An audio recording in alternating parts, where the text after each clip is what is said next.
I'd like to recognize the ranking member on the Committee of Ethics for an opening statement. Thank you, Mr. Chairman. As the chairman noted, we are here to consider allegations concerning Representative Cherfilus-McCormick. The Ethics Committee has a solemn duty under our constitutional authority to enforce standards of conduct in the House of Representatives, to investigate claims of member misconduct, and deliver accountability where appropriate. It is a responsibility we all take extremely seriously, without regard to partisanship or bias of any sort, and without the presumption of guilt before innocence. As we begin today, I want to reiterate that the process is not adversarial in the traditional sense. It is not a criminal trial. It is an inquiry to determine whether Representative Cherfilus-McCormick conduct violated House rules and ethical standards.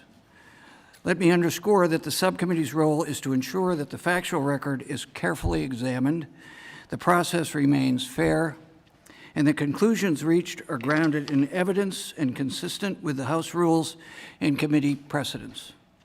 We as judges during this phase of the proceedings must determine whether committee counsel has proven the allegations by clear and convincing evidence. The Ethics Committee operates within a framework of precedent, rules, and long-standing institutional norms. These guideposts exist to ensure consistency and fairness across investigative matters, regardless of the individuals involved or the surrounding circumstances. We will adhere to those same principles today as the committee does in all of its investigations, and just as the committee has done since it began reviewing these allegations in 2023. Today's hearing follows a 24-month-long bipartisan investigation by an investigative subcommittee, or ISC, comprised of an equal number of members from the majority and minority parties.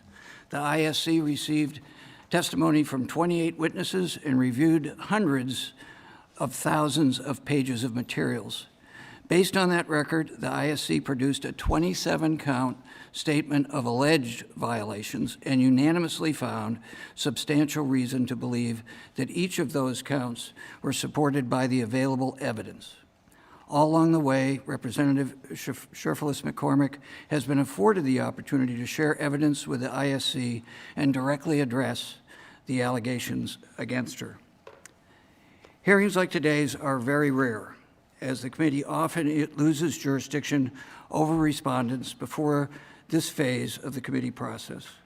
And the allegations before us are extremely serious. They not only concern an individual member's conduct, they also implicate the public's confidence in the House's integrity as an institution, and if proven, they would demonstrate that the representative violated, if proven, multiple House rules and federal statutes. The adjudicatory subcommittee is, of course, aware that the Representative Cherfilus-McCormick has been indicted on federal charges, and a criminal trial is pending. We carefully considered her request to stay these proceedings pending the outcome of that criminal case. Yet we unanimously declined to do so, given our committee's independent mandate to self-regulate member conduct and the constitutional limitations the executive branch faces in investigating members of Congress. The opportunities provided Representative McCormick declined to engage with the committee's process over the last several years, and the need for public transparency around these allegations. Public office, by its definition, derives from the will of the people, and transparency is essential, obviously, to maintaining the public's trust. The American people deserve for their institutions to uphold ethical standards, and the American people are entitled to demand accountability of all of us if their elected representatives are without integrity, if they prefer personal gain over public service, and if they act in a manner that reflects discredit on the House. It is in this service of these foundational principles that we convene today. At a time when public confidence in our institution is so low, this committee's role in enforcing congressional ethics process and defending the integrity of the House could not be more important. As Supreme Court Justice Louis Brandeis famously said, "Sunlight is the best disinfectant." With today's public hearing, we have the opportunity to shine that light and that spirit on this committee, this matter, and in the House, and to bring about the transparency that I believe the public expects and demands from this institution. Thank you, Mr. Chairman. I yield back. Thank you, Mark. The first order of business is for the adjudicatory subcommittee to consider a motion to reconsider. That motion to reconsider involves previous rulings that the adjudicatory subcommittee made last week. The first was a motion to stay this proceeding past the criminal proceedings, and the second was a motion to hold any adjudicatory subcommittee hearing in executive session. After rulings by this body, there has been a motion to reconsider that has been filed by the respondent. That was filed by the respondent by her counsel, Mr. William Barzee. Ms. Barzee, this is your motion, and so at this time, we will turn it over to you to make argument on your motion to reconsider. Thank you very much.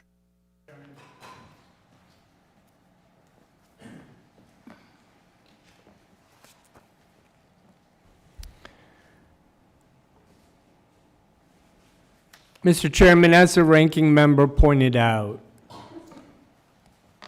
Congresswoman Cherfilus-McCormick was charged in federal court and has a pending federal criminal indictment.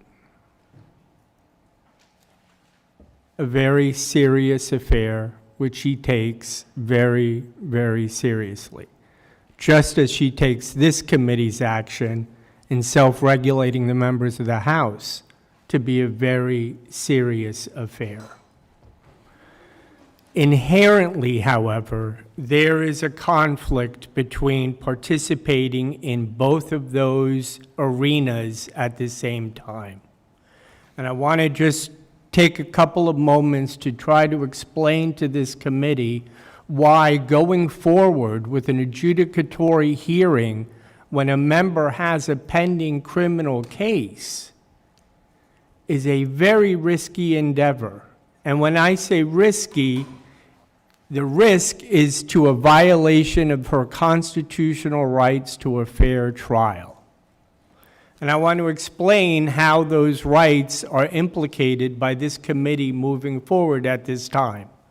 The first and most serious issue is the fact that, as the ranking member pointed out, this is not a criminal trial. And as such, it's going to have different standards of proof are going to be involved, different rules of evidence are going to be involved, and a different decision-making apparatus is going to be involved. It's not going to be decided by a jury of her peers. It'll be decided by the members of the committee and the full House. That being said, the public down in the Southern District of Florida, the pool of potential jurors who are going to be hearing this criminal case are going to be inundated with information about what takes place in this committee. They will learn about evidence related to the allegations in the criminal case from what takes place in this committee. Now, not all of that evidence may be admissible in a criminal case in federal court. It may be admissible here. You may want to call forth different witnesses to get testimony when those witnesses may not necessarily be on the stand and testifying in front of a jury. So the potential here, the difficulty here, is that you are going to have members of the public who are also potential jurors in the criminal matter hearing about facts that they otherwise would never be exposed to. And those potential jurors can end up on her jury and can include those facts in their decision-making in an inappropriate way. That's a major, major risk. The other The other risk that the committee should consider is the fact that whatever this committee decides, if you decide that there was a violation of one of the rules, for example, no one on this committee has any control over how the press reports that. And the danger here is in today's society, without pointing fingers or blaming one side or the other, everything has become weaponized, including the press, and you are going to see press reports indicating that the Congresswoman has been found guilty of these various allegations that were made against her. Now, how can she possibly go into court and have a fair trial if her jurors have already heard that she was found guilty by the House of Representatives? It's an impossibility. I mean, jurors are human beings. A federal judge can say to a juror, now listen, that was in the House of Representatives and that has nothing to do with this case, and you have to promise me that you'll put that out of your mind. And of course, every juror would immediately say, yes, Your Honor, we promise, we won't consider that. But they're human beings, just like all of us. And if someone covers this, or they read a press report, and they get an impression because of the way the story is told that the Congresswoman has already been convicted by the House, how can she have a fair trial? Any action by the committee is going to violate those rights. And I would suggest to you that those rights are fundamental. They're what makes this country great, the right to a fair trial. And if this committee takes action that violates that rights, then what is the purpose? We don't want to be doing that. We don't want to be doing it to this Congresswoman. We don't want to be doing it to the member next year or 2 years from now or 10 years from now. Which is why it makes sense, if there is a pending criminal case, that this committee should just simply pause. Allow the criminal case to work itself out so that there is no risk of tainting a jury. Now understand, it's not just a situation where potential jurors may read about this in the press. Everything is weaponized today. So they're going to be seeing it on their Facebook reels, they're going to be seeing it on TikTok, on Instagram. It's going to be nonstop. And assuming that it is nonstop, assuming that her political opponents use whatever happens in this committee against her in the campaign, which is fair enough, but imagine the impact it is going to have on potential jurors. You know, trial attorneys have a saying about, and I know that more than one member here has experience in courts, they have a saying about how you can't unring the bell. Once you hit the bell, it's going to reverberate. People are going to continue hearing it. It's going to have an effect. And it doesn't matter that I can ask a federal judge to instruct a jury to disregard everything that they've seen in the past 6 months on Facebook and Instagram and TikTok. It's not going to happen because potential jurors are real humans. And humans really don't have that capacity to simply put something completely out of their mind. It's always going to be there.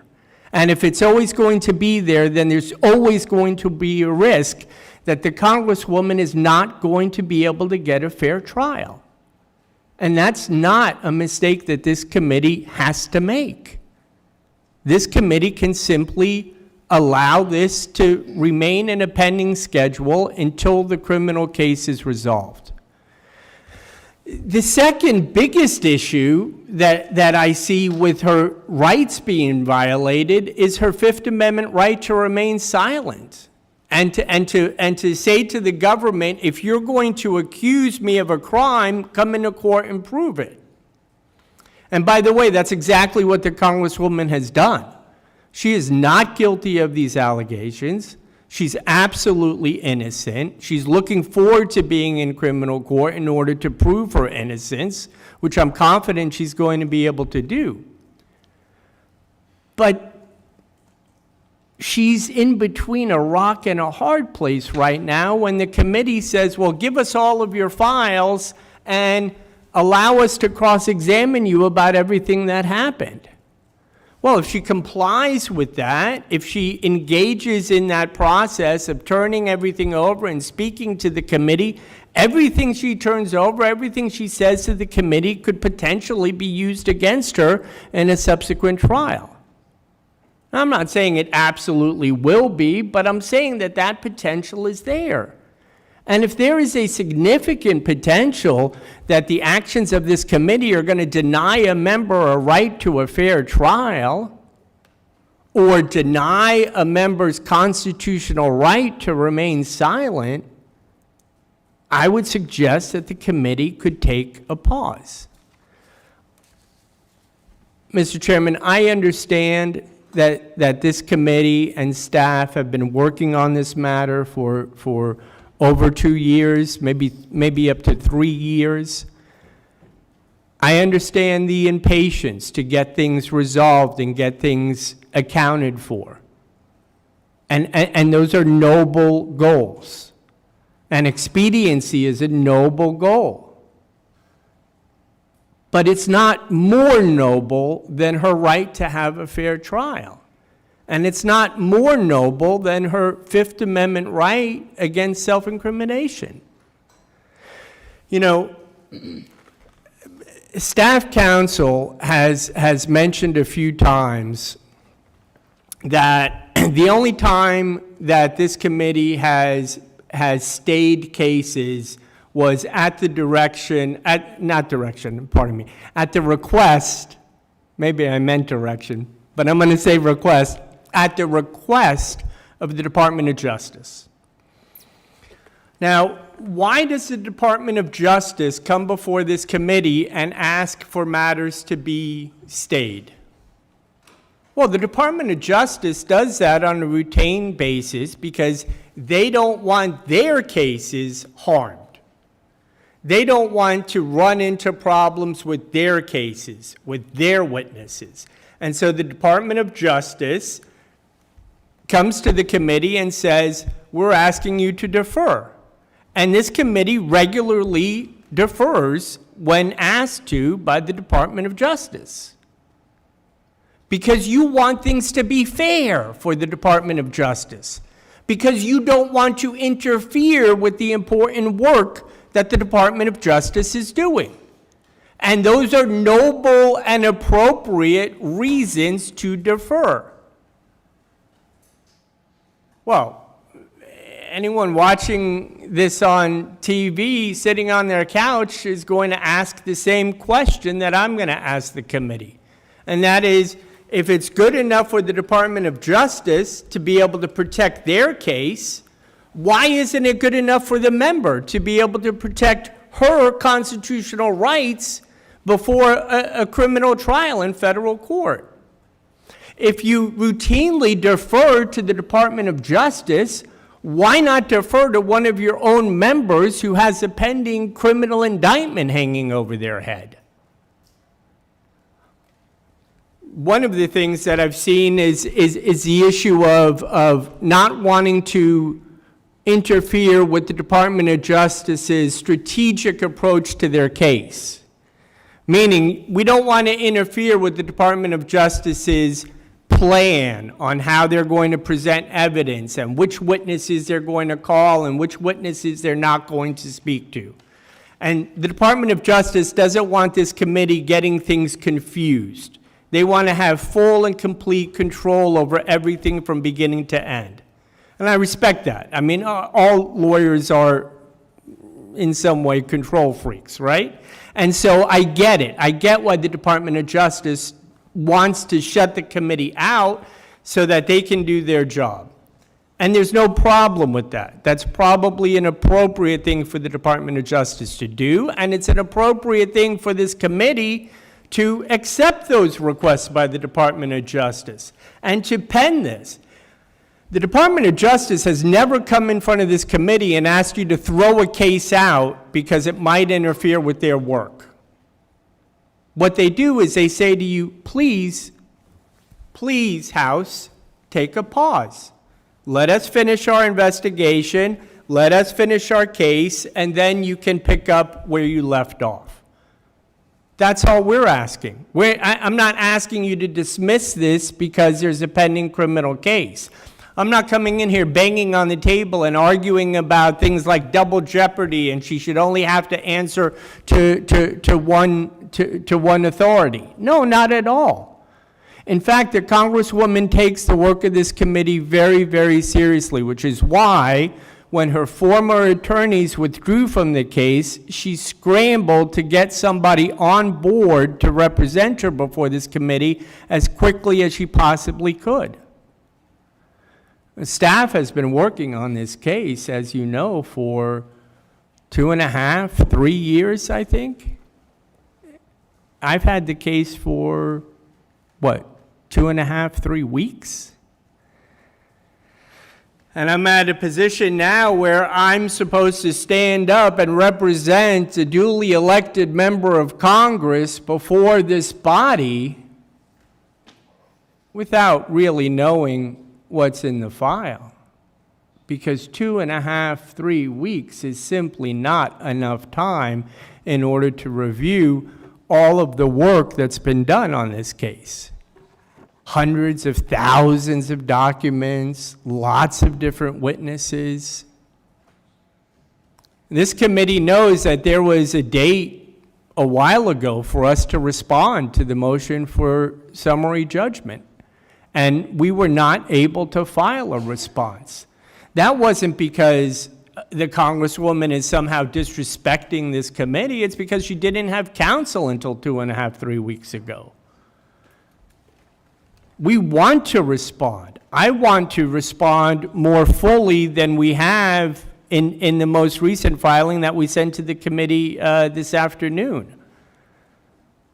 We've already submitted one affidavit from a witness. It's clear that there are factual disputes here on both sides. I'm not going to get into an argument on the summary judgment motion. I'll keep it to just the issue of requesting a stay. But all along, the Congresswoman has wanted to show full respect to this committee and has wanted to cooperate fully with this committee. And on the advice of counsel, because of the pending criminal investigation, she has not been as forthcoming with materials and testimony as the committee would appreciate. And we understand that, and I understand that completely. And those concerns will no longer be at risk once the criminal matter is resolved. You know, this idea of postponing a hearing on summary judgment, for example, because of a pending criminal case is not my idea. I didn't think of that argument. That's a long-standing process, even in federal courts in civil cases. I have a case here from one of the greatest federal judges in the United States, Judge Hale in Kentucky. And the name of the case is Norman Quartermouse versus Bullitt County Fiscal Court. And it was the same sort of situation where there's a pending criminal case, and I know a few of you probably know the judge from Kentucky. There's a pending criminal case, and the plaintiff is moving for summary judgment. And I just want to quote what the judge said. Because the criminal case prevented the, I'll say respondent, from having an opportunity to develop and discover the evidence he or she would need to support his claims, common sense dictates that the court should defer consideration of the defendant's motion for summary judgment in light of the criminal action. So this isn't something that, some slick criminal defense attorney is coming in trying to convince you to hold off on going forward. I mean, this is a fundamental idea here that you don't interfere with someone's constitutional rights if you don't have to. And you don't have to. Granting a request to stay these proceedings until the criminal case resolved in no way diminishes the importance of what this committee is doing. In no way does it take away this committee's ability to self-regulate or the House's ability to regulate the members. All of those things are still going to be here as soon as the criminal case is resolved. And if this committee were to defer and were to stay the hearing until after the criminal case was resolved, it would be doing so in support of the United States Constitution. It would not be doing so because it's trying to protect a member or not fulfilling their obligation and their duty of self-patrolling their members. You would be doing it for the right reason.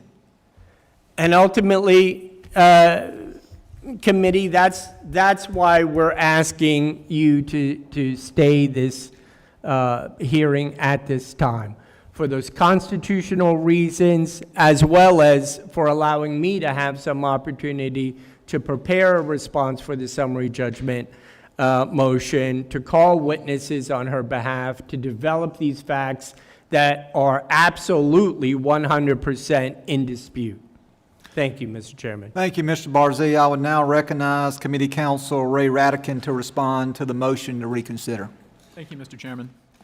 Mr. Chairman, Mr. Ranking Member, and members of the Adjudicatory Subcommittee, committee staff asks that the Adjudicatory Subcommittee stand by its ruling denying respondents' requests for a stay of these proceedings and alternatively to proceed in executive session. The arguments raised in respondents' motion to reconsider are the same points that were already briefed and argued to this subcommittee prior to today's hearing, and the latest motion raises no basis for the subcommittee to reverse its decision. Respondents' request to stay this matter or to proceed in executive session should remain denied. With respect to respondents' request to stay these proceedings, committee staff acknowledge respondents' pending criminal prosecution. However, under Article 1 and House rules, the House and the Committee on Ethics have their own unique authority and obligation with respect to alleged misconduct by members of the House. Respondent has not been and will not be compelled to testify in this matter or to otherwise forfeit her rights under the Constitution. A stay is not required by precedent or policy. Despite being aware of this investigation for years, the Department of Justice did not request a full deferral of these proceedings, and it was not until January that the Department of Justice requested a limited deferral, limited to collecting witness interviews. By that time, the interviews were already completed and the request was already moot. Excuse me, can you get closer to the mic? Yes. Thank you. The bipartisan investigative subcommittee conducted a thorough review over 2 years and weeks after respondent was indicted, determined to move forward and to adopt the charges before you. The investigative subcommittee felt that respondent had caused enough delays throughout its reviews. Respondent's criminal trial has already been delayed, and although that trial is currently scheduled for April, respondent's counsel acknowledged to the subcommittee that he anticipates the trial will be further delayed. There is no guarantee respondent's criminal trial will take place this year or soon thereafter. There is a significant institutional interest in proceeding without further delay.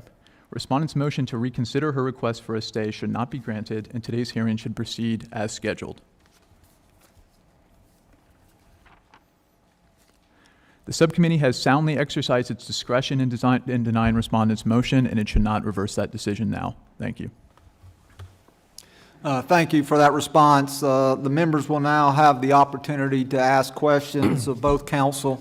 We'll begin and we will rotate that. I will begin and then Mark, and so we will rotate that by members of the adjudicatory subcommittee. Ms. Brazier, for the record, I think it's been stated that this matter has been under investigation by the committee since 2023. This has been a very slow, a very deliberate process. There has not been a rush to judgment in this matter. And I will say that I'm aware of multiple occasions to where requests were made of the committee, requests for additional time to hire attorneys, and that was done in your case. I think you were at least the third attorney, possibly the fourth attorney who the committee has dealt with during the course of this. We have granted extensions for not only the right to retain counsel, we've granted extensions on timing to respond to motions.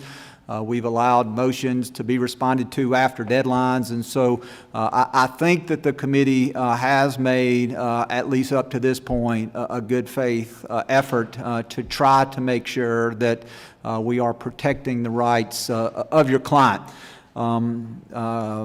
Counsel for the committee did bring up, and I think you stated last week that you intended or expected, let me say that, you expected the criminal matter, which was set next month, to be continued, and there were conversations between you and the U.S. Attorney's Office while nothing had been ruled yet, but you did expect that there would be some continuance. That continuance, I would assume, would probably likely be to summer or fall at the earliest. And then we also made you aware of certain blackout periods that would come into play. That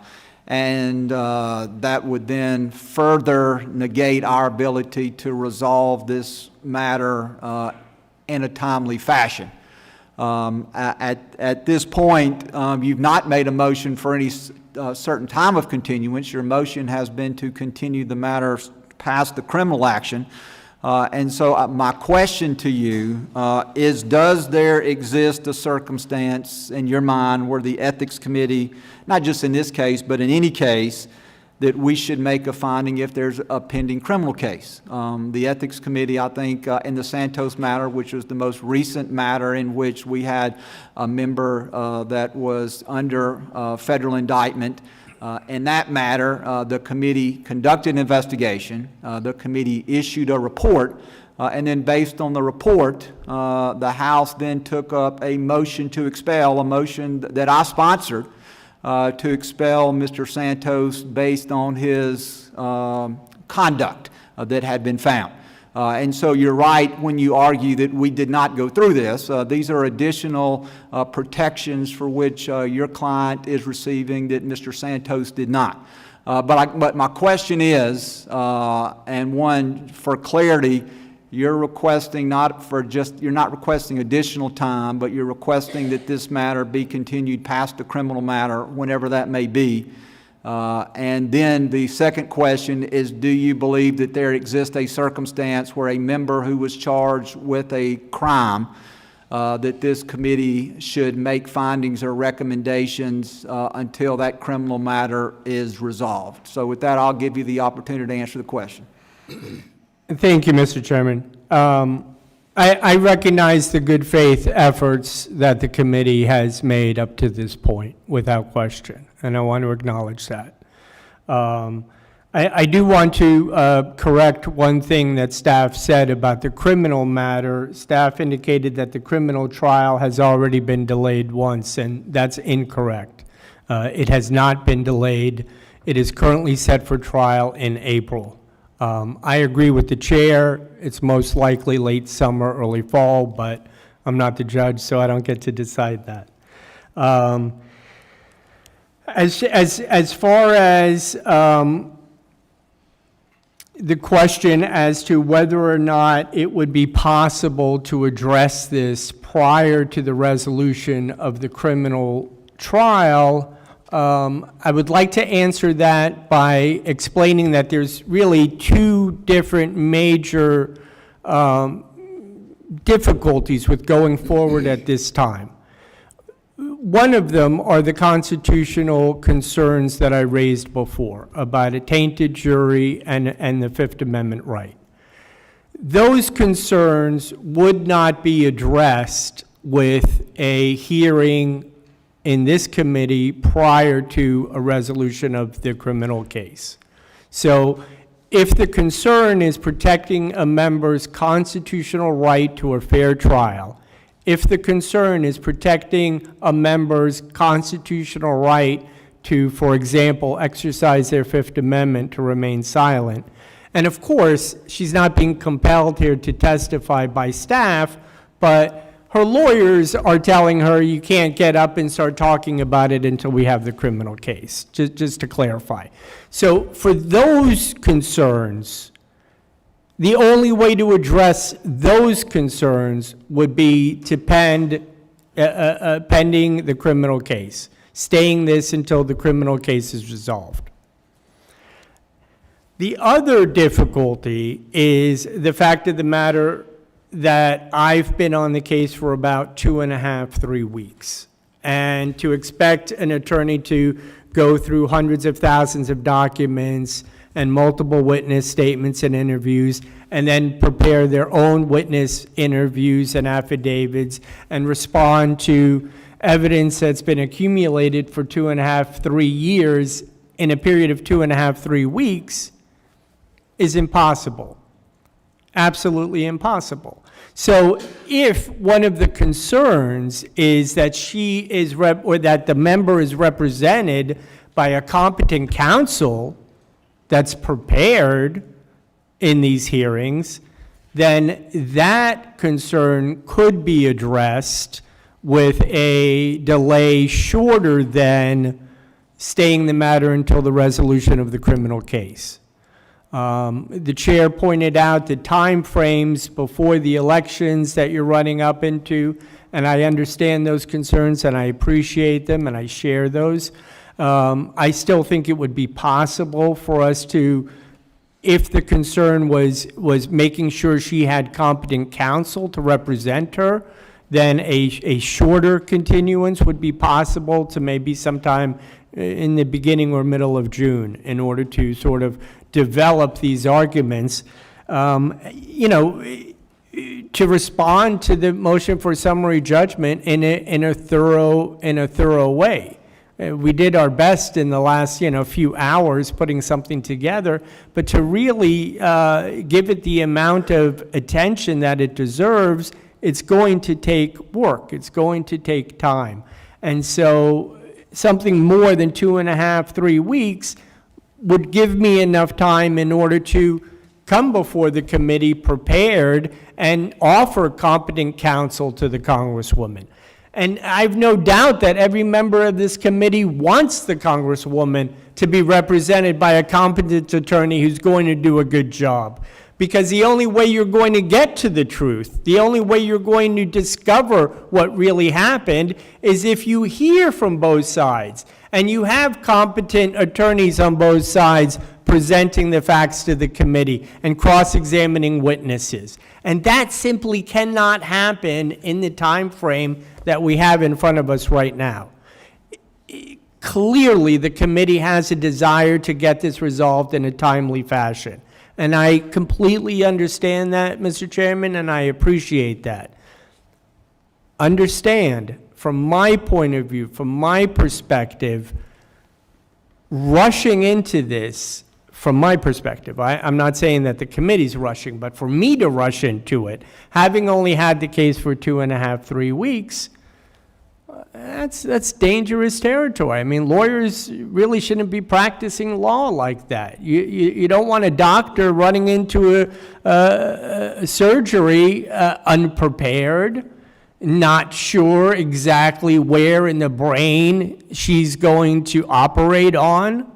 I mean, things take time. And what I'm asking the committee is, putting aside the constitutional risks involved, which is why we're arguing to the committee that in order to protect those rights, a stay would be appropriate, but also for reasons of her having a competent counsel, I would suggest to the committee that a continuance to allow me time to prepare a thorough response to the summary judgment motion and to raise for you in a coherent way all of the facts which we disagree with that the committee has compiled and presented before you.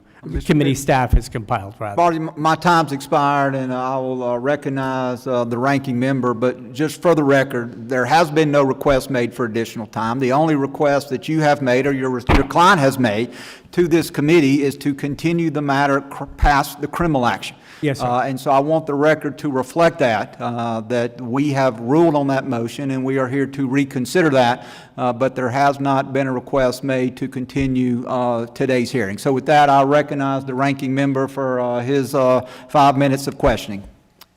Thank you, Mr. Chairman, and I appreciate your comments and as well as counsel. So my question is sort of, if not now, when, following up on the chairman's, how long do you expect the criminal trial to take? And I say this in the context as a non-lawyer, having read everything I could about this case in the public and what we have, a lot of it is already public, particularly in Florida. So while we want to be respectful of due process, when is this going to play out in your estimation, given your experience as a trial attorney? And then in the context of what I struggle with, the reason this is separate institutionally, constitutionally, is we have while we want to respect the constitutional rights, we have an obligation as given to us. And having watched the previous time we had a case like this in the Rangel case, it was not dissimilar in some ways from the argument that he provided in this room in 2010. So the questions are, if not now, when, in the context of much of what we are going to hear today has already been very public, particularly in Florida and the Florida media.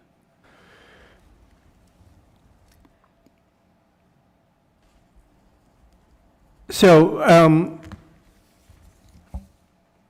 Actually, there's three questions. There are those two, and put yourself in our position as we are required to do to protect the integrity Right. of this institution, including if we hear the evidence as quickly. I'm reminded of the expression justice denied is justice delayed.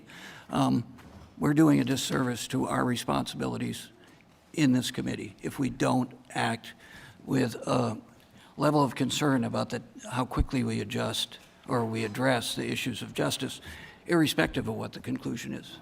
sure. Well, I mean, I think the answer to that question is the committee should do everything in its power to get this issue resolved as soon as it possibly can be resolved, while protecting the members' constitutional rights. Right? I mean, that's it. The fact that there have been lots of stories in the press, and I agree with you, there have been lots of stories in the press, there is a tremendous amount that is not in the press. And really, that's what my concern is. For example, there's at least 12 different witnesses, I think, that have been interviewed. A handful have been given depositions, interviewed by staff, lots of different statements being made. All of those things have not made it into the press. They may, it's all public record, and they have the opportunity to do it. But I'm talking about in the real world, in real life, and the real world and real life is going to be what appears on Facebook and what gets onto TikTok and what is weaponized. And the risk here is the weaponization of the work of the committee being directed at the Congresswoman for political reasons, all of which, arguably is fair game in politics, right? Like, it's a contact sport, and I get it, and all of that is fair. But it's not okay if it violates her constitutional right to a trial. And we can expect that all of that is going to take place. So if the question is, well, if not now, when? My answer to the committee is as soon as possible. As soon as possible, without interfering with the member's constitutional right to a fair trial. So, Go ahead, I'm sorry. Bud. So if the trial just continues, you've done this a long time, would you have some kind of reasonable prediction as to when there would be an appropriate time, other than, from a chronological standpoint, other than when it ends? Because you could be a party of continuing it as well. Right. So if I understand the question correctly, I think that the trial is likely to begin maybe the end of the summer or early fall, as the chairman said. I think the trial itself is probably expected to last a couple of weeks, would be my guess. And that's when it would be resolved. So really, I'm not talking about years. We're talking about a matter of months in order to protect a constitutional right. So, on the one hand, you have this not just a desire, but a goal, an appropriate goal, to get this resolved as quickly, as expeditiously as reasonable, right, and as appropriate. On the other hand, you have a member wanting to protect their constitutional rights. And their attorney, their criminal defense attorney, is coming to you and saying, look, this is a problem. It's a problem because a lot of the things that are in the press, for example, would never be admissible in federal court. But that stuff is out there, and this committee's work is putting a spotlight on all of it. Yeah, it's out there in the public arena. I agree, Ranking Member, but not the way it will be if this committee starts issuing rulings and making decisions on things like summary judgment motions. Then it's a whole different ballgame. So, I think at the end of the day, we're talking about asking you to stay this for a matter of months. And I understand the desire to get it completed. But let me ask the members of the committee, do you go through all of this angst when the Department of Justice asks for a deferral? Because it seems to me that when the Department of Justice walks in here and says, don't talk to any more witnesses, staff immediately agrees. Or when the Department of Justice walks in and says, we want you to stay this matter until our criminal case is resolved, the committee immediately agrees. I'm not saying if it's right or wrong, I'm just saying that's what happens. And if we give such deference to the Department of Justice, why aren't you giving the same deference to a member of Congress? The executive is not a more powerful branch of this government than the House. They're co-equal branches. And I would respectfully suggest that if we're going to allow the Department of Justice to decide when these hearings take place, well then we should be concerned about the committee member as well. Basic fairness.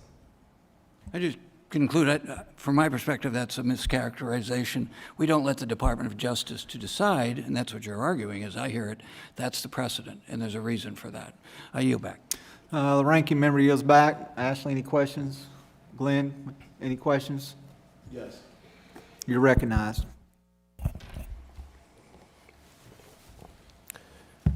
I don't know if this is on. Okay. Okay, Mr. Barzee, a couple questions for you. When we were talking about this, I guess it was last week, and you talked about needing 6 additional months. Is that a different time frame than what you're talking about today, or was it for a different issue? It's a different issue. I think it's got a little confused. Okay. So what was the 6 months referencing? that was a reference to how much time I would want if I was taking on this case and I had to come in and argue it. And I was saying, well, I would want at least 6 months in order to review hundreds of thousands of documents, interview the witnesses that needed to be interviewed, and be ready to prepare for an adjudicatory hearing. Okay, but it's not 6 months now, if I'm hearing you correctly. No. I think you're saying, okay. So then the request you're making is to delay, I guess, the motion for summary judgment until after the trial is over? Is that right? Right. Let me give you a hypothetical. Let's say the Yes, judge sets the trial date. Well, actually, before I do that, on when he sets the trial date, have you had additional conversations with the Department of Justice about when a trial date might be set? No, since sir. we last talked? No, sir. No. Okay. So let's say the Department of Justice and you all and the judge agree to say it 6 months. They set it out in, November or something along those lines, or perhaps later. Would your request be to delay the motion for summary judgment until after the trial? And by the way, the Fifth Amendment right doesn't extinguish with the trial. It would go to sentencing if I read your motion correctly. So would you want the trial, 6 months for the trial date, and then the sentencing date, which could be 2 or 3 months after that, before we would have the motion for summary judgment? Or would you be amenable to doing something sooner than that? Something sooner, absolutely 100%. As soon as the criminal case, the issue of guilt or innocence is determined by a jury, as soon as a jury's work is done, we would be completely 100% ready for the committee. So we're not asking for a delay until sentencing or appeals are extinguished or anything like that. Okay. It's just until the jury's work is done. Okay, fair Because that's enough. what we have to Let me protect. ask the next one before I run out of time. So, no offense to you. We No, just have a you got it. 5-minute clock, that's all. So, with respect to the Fifth Amendment argument, one of the things I would want you to do, if we get to the motion for summary judgment, is to explain where the Fifth Amendment issue would arise. In other words, and I know you raised it, I just had this time to skim through your motion, so you raised it a few times with respect to creating a, issue with respect to dispute with respect to material facts, but I'd want you to tell me how that is. And we don't need her to testify. You want to keep her, I get it. You don't want to put her in a Fifth Amendment exposure scenario. But I would at least want representations about what it is that she would say, or what is that Fifth Amendment issue that would arise. And the other part I'd want to know about that too is whether you can raise it through additional witnesses or documents. You attached some documents here. I haven't had a chance to go through all of them. But I'd want to know why you can't raise some of those issues just for the disputed material fact piece. We're not talking about a full-blown trial. Just for that piece, why can't you tell us that? And then the last part I would ask on this, and actually for committee counsel, why not give them the same deference that arguably we give to the Department of Justice with respect to these kinds of issues? Department of Justice, and we don't always just agree to what they request, but are we giving the same kind of deference to the member here that we would with respect to the Department of Justice under similar kinds of circumstances?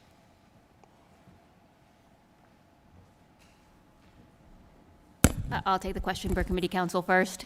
First, as a initial matter, the committee does not always defer at the request of the Department of Justice. That's not just recent precedent, but precedent throughout the years. Secondly, as to the question of why not to provide deference to respondents when they seek the committee deferral, the committee has sometimes stepped back, not just at the request of a respondent, but in recognition of the Fifth Amendment concerns when there is a brief, non-dilatory proceeding, like when a member is arrested for drunk driving or something like that. But this is a complex matter that has gone on for many years, and what's unique about this case versus many of the other matters where the committee did defer at the request of the Department of Justice is that in many of those other cases, the allegations came to light because of the indictment that the Department of Justice released. But the committee's investigation predates that of the Department of Justice. The committee has a truckload of evidence relating to a sitting member of Congress, and those same TikToks that are inundating the jurors of South Florida are affecting the American public's view of this institution, and so it is a live question now. I've run over, so I yield back. Nathaniel, any questions? Yes, thank you, Mr. Chairman.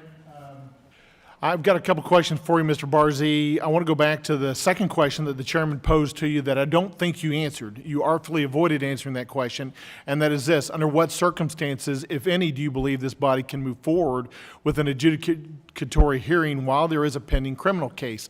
I thought I heard you basically say there is never that circumstance because of your perceived or your argued imposition on the Fifth Amendment right of your client. Is that correct?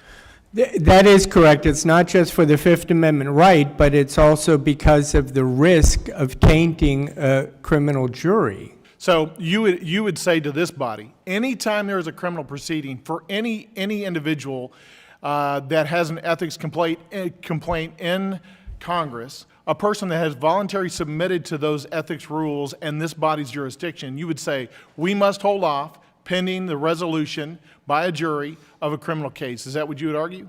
I would suggest to the the committee that if you are dealing with allegations that are essentially close in nature to the allegations in the criminal case, The most prudent thing for this committee to do would be to stay its proceedings until the criminal case was resolved. Okay, you've softened your answer a little bit because now you're saying it's a matter of prudence, not constitutionality. I want to go to the one case that you cited for us, which is a Western District of Kentucky district judge saying we should hold off. That was your argument. That's what you've cited in your motion to reconsider. Would you agree, number one, first of all, we're not subject to the jurisdiction of the Western District of Kentucky. That should be plain and easy for everybody to understand, because they are a separate branch of the government. That's right. Number two, there are lots of federal civil cases that we could cite in opposition to say, look, many other judges, and I've been involved in some of those cases, would say, despite the fact you have a pending civil case, under the same factual scenario as a criminal case, we should proceed with the civil case. Would you agree with that fact? Absolutely, 100%. Yes, sir. All right, that's all I need. Yield back. Yields back. Sylvia? Thank you, Mr. Chairman. I don't think this is working. That's working. It's working now? Yeah. Good. Mr. Barcy, I just want to ask you, what has changed since last week that you're asking us to reconsider? I mean, what has changed since the first decision? Why I'm asking the committee to reconsider its previous... What new facts, what has happened, what has changed that you're asking us to reconsider?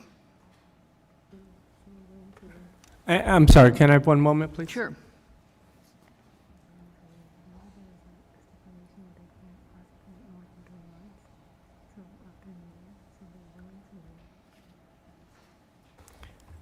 Well, one of the issues was that I'm not sure we raised initially was the committee's rule about only going back for 3 years when you're investigating the violations, and that was something I'm not that familiar with that rule. I'm sorry? I'm not familiar with that rule. I'm new to the committee, so can you hold a minute, Mr. Committee Counsel? Is that true? Do we have a rule of 3 years? That's not accurate. There is a effectively statute of limitations that says that the committee's investigations can go back to the third previous Congress. So functionally, that is through 2019, long before any of the conduct at issue here. I don't know why it's relevant to the motion at issue. So So how is that relevant, sir? the reason it's relevant is it's the rule is 3 prior Congresses. So I want to make sure that this committee understands that we're not attempting to run out the clock. So one of the things that we did in the motion to reconsideration to answer the question as to what has changed is we are affirmatively saying we're not trying to run out the clock. If there is a statute of limitations, if you can only go back 3 Congresses, we will waive that. We're not, this is not about us getting to 0-0 on the time clock. We want this matter resolved. We want to come in here and have this matter resolved. So you don't have any new evidence or anything to support your motion for reconsideration? I don't have any evidence to present at this time, no. No, I do not. You know, I want to follow up on some of the questions Mr. Ivey asked about the Justice Department deference. What makes you think that we automatically do whatever the Justice Department does? You know, my Irish passion sometimes gets ahead of me. It seems when you're looking at the record that when the Department of Justice in the past has asked the committee to defer, the committee seems to be willing to defer at the request. But you say seems is... Well, I don't know what the committee members' So it's thoughts just are. So it's just your personal opinion? No. It's, I apologize.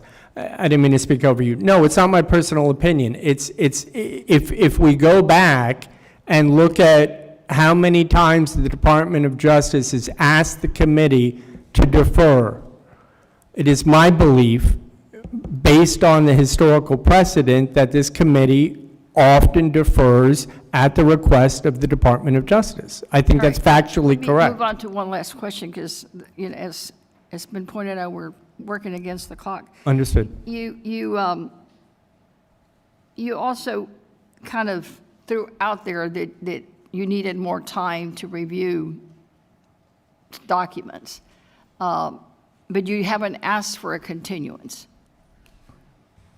to do that. You wanted a whole stay on all the proceedings until after there is a conviction. As I pointed out previously, there's really two different issues. The one issue are the So you're not constitution. asking for a continuance? I am, and I will. I will now ask the chair and ask the committee to continue this matter in order to give me enough time in order to answer thoroughly the motion for summary judgment, in order to give me more time to review the work that staff has done in the case. I have been representing this Congresswoman for 2.5, 3 weeks. And I would pray that everyone on this committee, God forbid anyone ever needs a lawyer, you want your lawyer to be prepared. You don't want them doing it off the cuff. Well, we want you to be prepared, but we don't want to face a new lawyer every time we have a hearing asking for a continuance because they need time to prepare. And I believe this is, what, the third lawyer or the fifth lawyer? Fourth lawyer?